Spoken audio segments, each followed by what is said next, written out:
Hello, welcome. It's Anastasiou. Welcome to another edition of What's Next as we talk to the captains of industry, the people that have got the glue that is making us helping us communicate through this very, very challenging time called COVID-19. You're all working remotely, but if it wasn't for the networks, I don't think that we would be working remotely very successfully, especially in today's world where we've got ultra high-speed communications. And it's a great pleasure to welcome the MTN CEO Group Head of South Africa, Mr. Godfrey Motsa. Godfrey, it's good to see you. How are you doing? You're looking very well. Thank you, Aki. It's good to see you too. It's an auspicious day for us. Well, I know it's an auspicious day, and I see that signal behind you there that says 5G. I want to hear all about it. But before we do that, I mean, MTN, you've got lots of people working at MTN. How has the COVID-19 crisis been treating you? I imagine that most of your team are working remotely right now. Tell us how many people are working remotely and what it's been like for you as a CEO to kind of deploy everybody to work remotely and run this company remotely. Just tell us how COVID-19 has been treating MTN. Yeah, thanks, Aki. To be honest with you, I think maybe the first thing for me to acknowledge is I've kind of like been, in a humble way, be surprised and almost like feel like it's an honor to be in this industry. That in times like this, during this pandemic, we've emerged as one of the most critical essential services to keep the country going. Maybe coming more specifically then to the issue of MTN. At MTN South Africa, we have almost 5,000 employees. But you also know that you've got over 20,000 people who basically wake up every day basically serving the yellow brand. Yes. From an MTN, though, within the 5,000 people we have, everybody's basically working from home, except a few, especially in the NOC, like the network operating centers. Yes. So the critical services, but even there we've got shifts. So let's say there were 50 people working in the network center. Now we break that into like three shifts. So on Mondays, like shift A, Tuesday, shift B, Wednesday, shift C, and then the rest of the guys actually working from home because some of the elements in the system, they require basically physical interaction. So we have to make sure that we break people into teams. But it doesn't even stop there. The other area is the stores. Because even though you've got the online environment, which is really doing exceptionally well, but a lot of people still have to go to stores. Of course, to make purchases, to get service, to pay their bills, and so on and so forth. The same approach again, we've got shifts. But we're very strict as well in the stores, whether you're a customer or whether you're an employee, that, of course, the PPEs, critical. Yes. There's social distancing markers. Everybody has to wear a mask, and then everybody's temperature has to be taken. And if there is no PPE in the store has to be closed immediately. So you've got very, very strict protocols as you should. It's great to see. The number one important thing, Aki, is life. Yeah, no, absolutely. Once your life is gone, everything is gone. No, absolutely. And this virus is starting to get very real right now, Godfrey. But I'm glad to hear that you're operating under very safe hygiene protocols, that your staff are safe, that you are safe. I think that no business can afford to take any kinds of risks. Now, talking about your customers, you are right. I mean, you guys and the telecommunications industry has been the glue through this coronavirus. I was just saying to somebody the other day, imagine this happened 10 years ago. I think that if we are in a recession right now globally, could you imagine the financial trouble we'd be in right now in terms of business continuity? So what interesting trends are you seeing on your network? Certainly, I'm sure video conferencing has been quite crazy, but what have you seen happening on your network since COVID-19 and the lockdown started in South Africa in early March? So, Aki, we are seeing a lot. And we are seeing really some exciting stuff. But the key one for me is around the rapid adoption of digitalization. We are seeing today that the classroom is at home. We are seeing today that the movie theater is at home. We are seeing today that the office is at home. So home connectivity is critical. That's why if you look at what ICASA basically rightfully did by giving us more spectrum, we are able to boost the capacity and boost the performance so that people like you and me and many other people, small businesses, big businesses, public sector people, private sector people, students, teachers, they can actually work. So we basically seeing a rapid adoption of digitalization, and we believe that it's going to be the new normal. Of course, we are seeing a lot of specific sites like MS Teams. The important thing, Aki, is that in the MTN network, we're now getting more than over 12 million people basically using IP calls or 12 IP video. million people. Over 12 million people. Over 12 million people are using whether Skype, they're using House Party, they're using WhatsApp video, they're using Skype voice. So the circuit switch and the IP, we've got almost 20 million people on basically on circuit switch. So now Godfrey, we've got let me about just 12 clarify. million people. Let me clarify something there. So on a daily basis, there are 12 million. No, on a month. On a month. On a monthly basis. There are 12 million people that are using specific protocols for video conferencing and that you just mentioned. Are you one of those 12 million people that is using House Party at the moment? I'm my kids are into House Party, so now and then I had to download, but I forgot to lock the house. They were not impressed with me. But Godfrey, that's astonishing numbers that you just mentioned. Can you put it up into some kind of perspective in terms of network traffic and in terms of data usage on the MTN network since the 1st of March until now? How much more data are your customers consuming? Yeah, we have like 30 million customers. Roughly, it's surrounding, it's 29 million point something. Let's say 30 million customers. As I said, we've got over 12 million already using these IP protocols. The total data traffic that we are carrying today is more than twice from where it was last year. So over like 100% growth. Wow. And if you look at where it was basically pre-COVID, we're seeing anything between 40 to 60%. Of course, some days you just see 60%, some days you see 50%, and so on and so forth. So again, it takes me to the point I mentioned, really, really critical, and we're really, really lucky that ICASA did the right thing by making sure that they give us the extra spectrum. Otherwise, it will be very, very, very, very heavy. The networks will actually experience a blackout if we did not get the spectrum from ICASA. So that's why all this discussion about ICASA taking back the spectrum, it's a not discussion. You can't undo this thing now. What you just have to deal with now is getting the spectrum. This comes to the next point now, because the spectrum technically is temporarily launched until November, if I'm not mistaken. But they can't take it away. I mean, this capacity, it's critical infrastructure in the country. We know the government has been dragging their feet around the spectrum and around the allocation, and it has to happen now. We cannot do without the spectrum.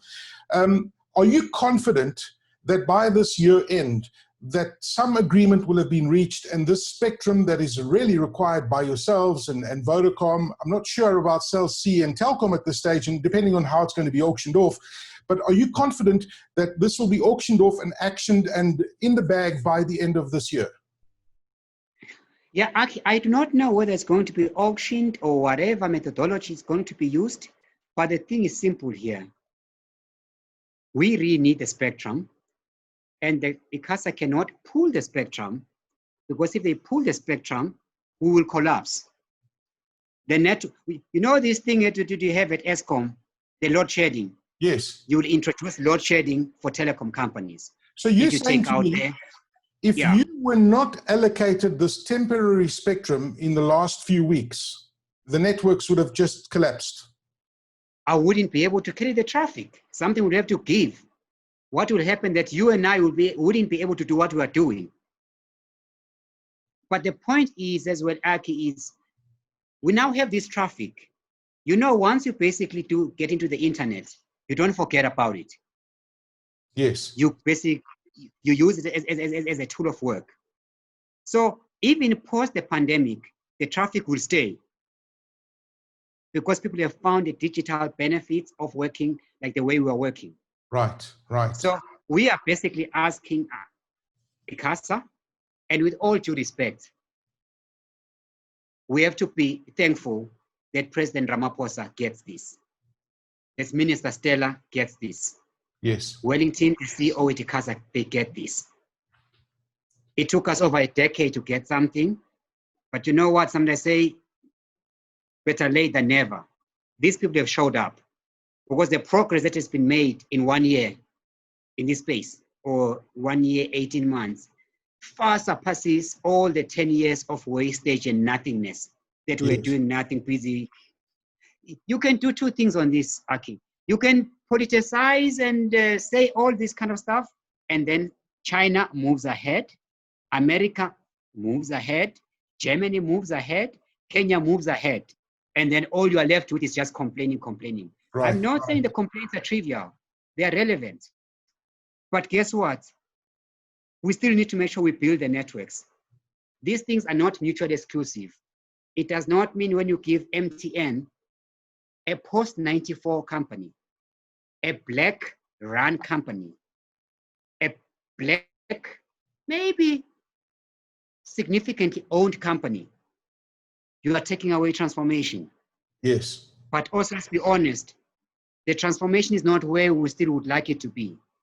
So my plea to ICASA, my plea to Minister Stella, say, you can give us the spectrum, we can push transformation at the same time.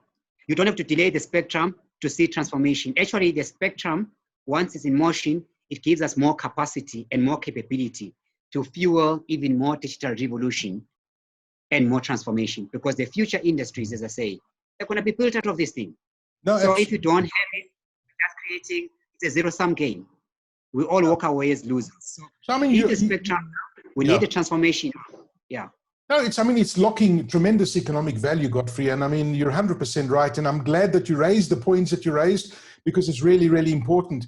But, you've also got a tremendous, you've got the title of the best network in South Africa right now. What are you going to do to maintain this title? And I've looked at MTN and how you guys have really grown and excelled in just the last few years. I mean, you've been around for a long time, but in particular, the last 5 years, you've just seen this network grow. You've invested a lot of money in the network. Now there's 5G. It's commercially available on the MTN network. What are you going to do, and what kind of investment is MTN making to maintain the best network in the country? And tell us about this 5G rollout, because I'm really excited about 5G. Yeah. I think what will happen, Aki, is if you look at we call it the category drivers. Why do people like you and me and many other people buy into these services? They buy into these services mostly because of the network quality. And of course, the value they also get, the customer service. So just like during 3G and 4G, MTN will make sure that from a 5G perspective, our network is second to none. So we'll continue to compete with the red guys. And again, competition is good for them. It's good for us. So yeah, we're excited about the competition. So you guys, you'll basically see, we'll continue competing. We'll continue investing.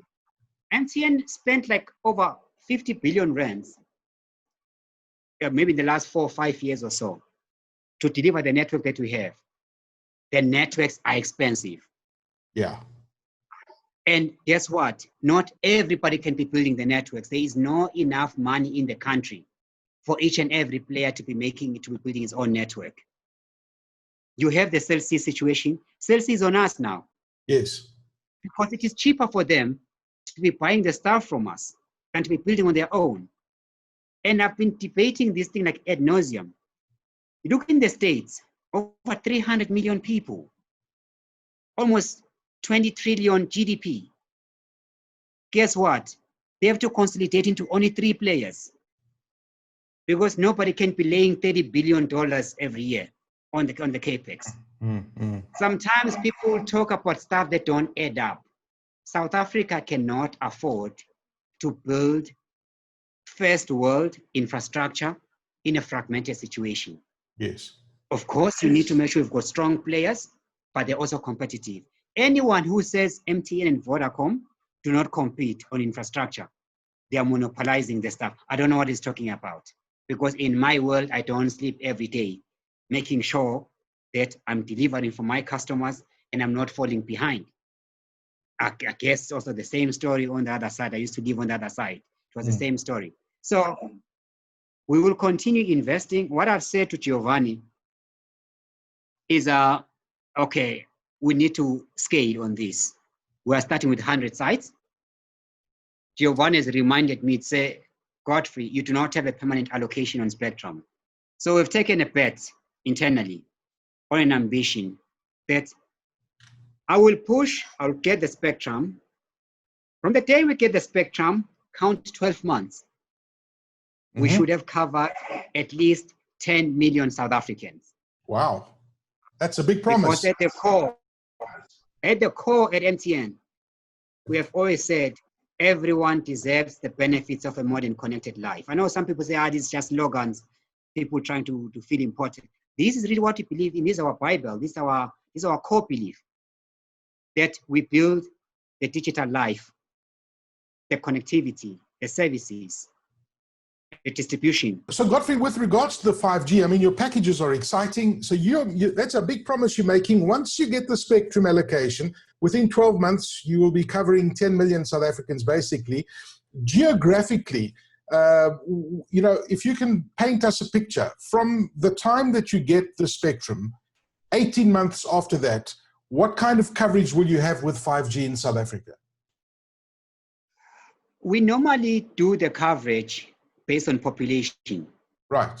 Because the Karoo is big. So we try to avoid the geographic coverage, yeah. So I'll stay with the ambition that we have, that at least we should have covered 10 million people. Of course, that means you start with, my boss, Rob Shooter, always talks about fishing where the fish are, but at the same time, making sure that no one is left behind. You'll see our approach as well on how we've launched the 5G. Of course, we're in Pretoria, we're in Johannesburg, we're in Durban, we're in Bloem, we're in Cape Town. But of course, everybody would have guessed that. But guess what? We're also in Queenstown, in the Eastern Cape. Wow. We're also in Hopetown. We're also in Port Alfred. So we're covering a bit of this Dorpies.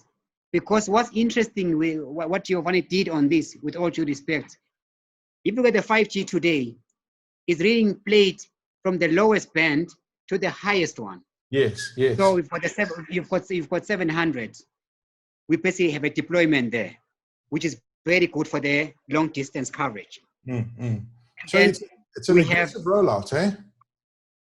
It is, but again, it can't be aggressive until I've got a permanent award on the spectrum. Right. Okay. Because as much as I believe that our government cannot take the oxygen out of my lungs with the spectrum. Okay. Until that is basically written down, I can't convince everyone to say, here's an extra billion rands, extra 2 billion rands for you, Godfrey. Go and paint the country with a yellow 5G. Yes. Okay. Well, that's good news. I'm a little bit disappointed in all the towns that you mentioned, Godfrey, because you didn't mention Pofadder in any of those locations where the 5G is going to be rolled out. But Pofadder, hot as hell. There's a lot of those smaller towns. I'm kidding. But you know what? The reality is that 5G is going to get, all over. If you look at the International Telecommunications Union forecast, it's the next technology. It's going to take time. If it takes 18 months or 5 years, the point is we're all going to be using 5G at some point in the near future. And it's really exciting to hear your plans and the aggressive rollout. Wow. I mean, there's some really small places that you're rolling it out to. And it's an expensive technology to roll out. So well done to you and well done to MTN. And it's going to be interesting to see the adoption rates. And I'm sure the pricing of the data is going to come down eventually. I mean, I'm looking at your initial pricing and what you're offering.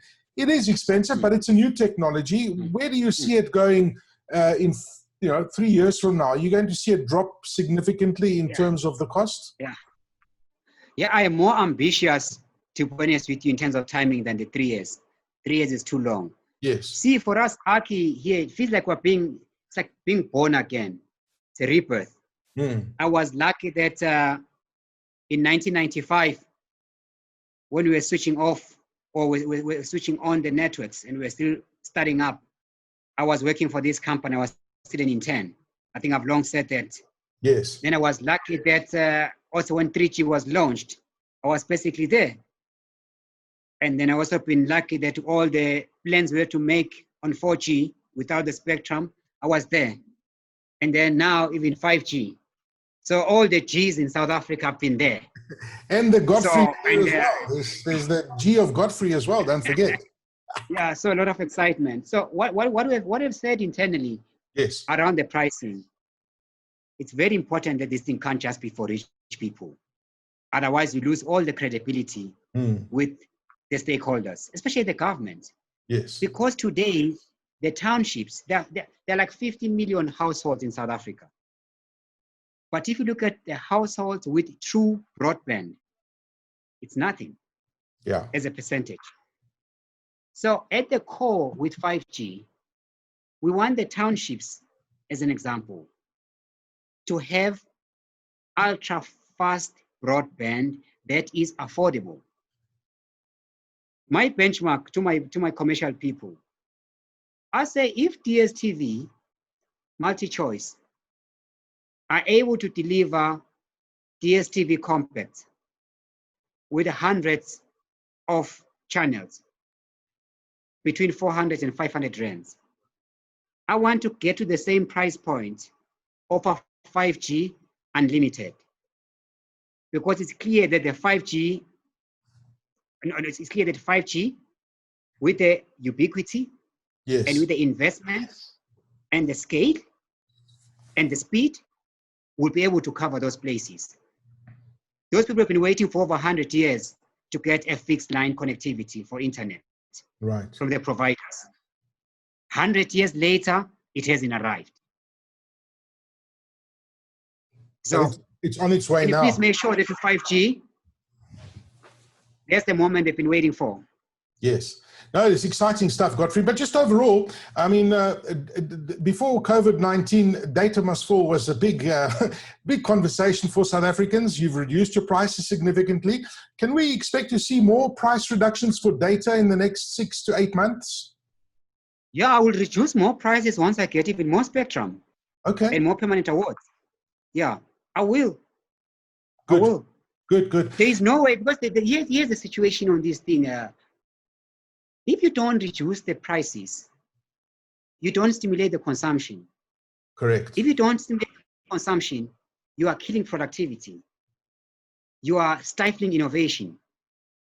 But it's also extremely unfair to say, reduce the prices, but I'm putting a handbrake on the spectrum. Yes, fair enough. Because there's a recipe then for an economic disaster. If I reduce the prices, I run out of capacity. And then the whole quality goes down. I can't basically collect money. I can't invest. And then everybody's screwed, if I can use that term. Sorry. Yeah, no, absolutely, absolutely.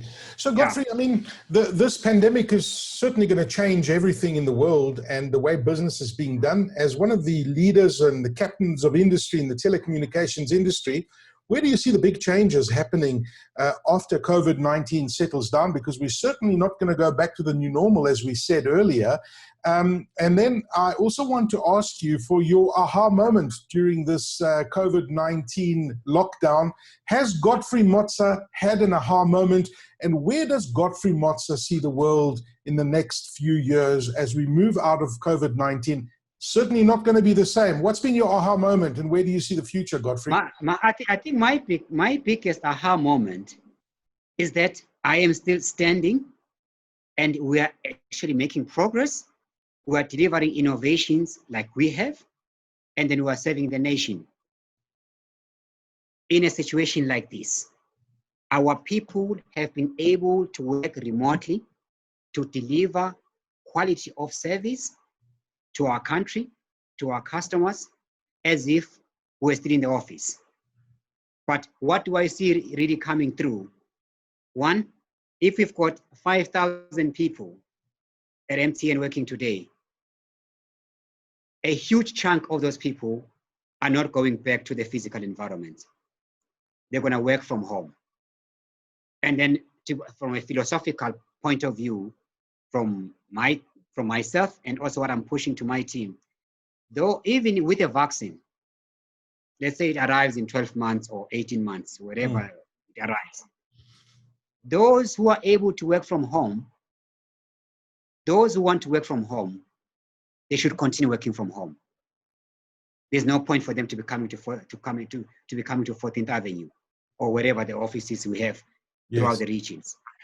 So they will continue basically working from that. But I also see a lot of services, because with the power of the internet, you can have, let me just say as a student, you can have access to the best teachers out there. So the best, if you've got YouTubers as an example, I start seeing YouTubers who are proper educationists. And then people are able to be taught by very good people, committed, entertaining, insightful. The classroom is disrupted properly. The factory is also going to be disrupted. Transport is disrupted. Everything, nothing will go back to what it was before, because it's not just the pandemic, it's the technology. The pandemic is taking advantage of the technology, or technology is taking advantage of the pandemic. I don't know, but I can tell you both are disruptive. And we always say, never waste a crisis. So we are preparing ourselves to make sure that as the new future emerges, we're not behind the curve. We're actually leading the curve. Sorry with this kind of like fancy speak, but that's really what drives us. Yeah. Godfrey Motsa, you know, it's just such a privilege to be able to speak to you and hear your vision, and it's certainly very, very exciting. And thank you for sharing those insights with us as the CEO of MTN South Africa. Wishing you luck, wishing you good health, and through this crisis that you guys come through stronger in the end, which you clearly are. And may your 5G network grow from strength to strength. And I hope that you get that spectrum finalized after all of these years very, very soon. Thank you for your time, Godfrey Motsa, and I wish you well. Thank you, Aki. Let's also wish our soccer to come back. And most importantly, let's wish for Orlando Pirates to win matches and trophies. My man, up the Bucks. You know, Mos. Thank you.